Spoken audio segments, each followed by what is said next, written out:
We're also profoundly honored to be joined by somebody that I've gotten to know a little bit by telephone.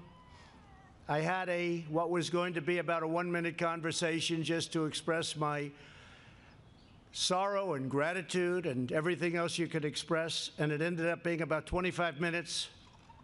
And it was he's a very warm, incredible man.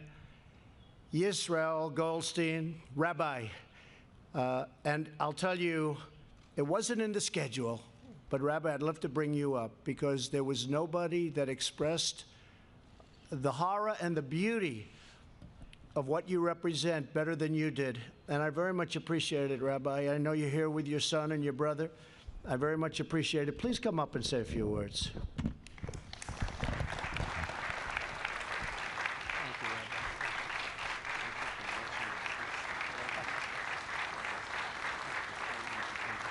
You just have a good time.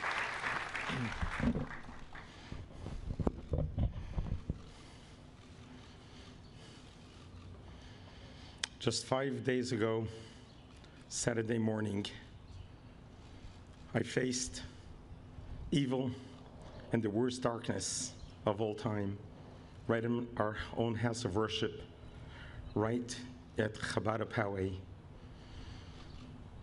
I faced him, and I had to make a decision. Do I run and hide, or do I stand tall and fight and protect all those that are there? We cannot control what others do, but we can control how we react.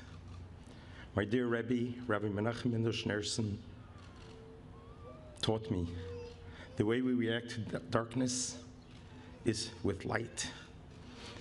It was that moment that I made a decision. No matter what happens to me, I'm going to save as many people as possible.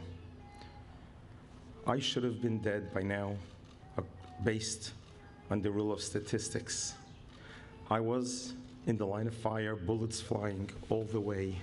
My fingers got blown off, but I did not stop.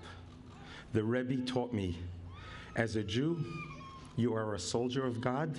You need to stand tall and stand fast and do whatever it takes to change the world.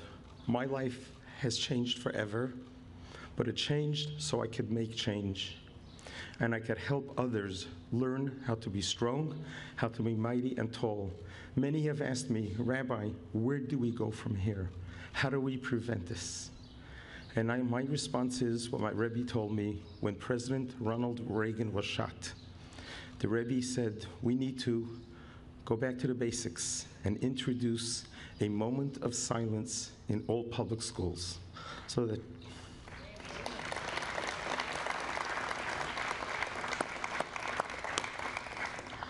children from early childhood on could recognize that there's more good to the world, that they are valuable, that there is accountability, and every human being is created in God's image.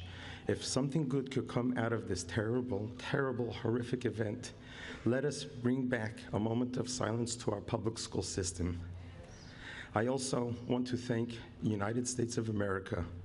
I'd like to thank our dear, honorable Mr. President for being, as they say in Yiddish, a mensch par excellence.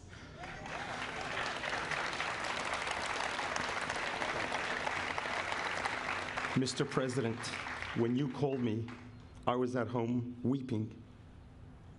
You were the first person who began my healing. You heal people in their worst of times, and I'm so grateful for that. So beautiful. That's so beautiful. Thank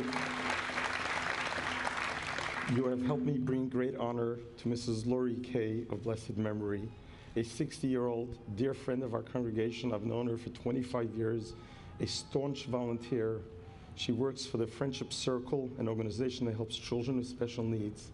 This year, on June 2nd, we're doing a march in her memory to show that nothing is going to stop us. We're going to march with victory, and you helped us bring Lori Kay great honor. And God bless you, and God bless America. Thank you, Rabbi. That's so beautiful. Thank you very much. Thank you, Rabbi. from darkness to light. Thank you. From darkness to the White House. I left from darkness to light. Thank you. Thank you. Let me just say.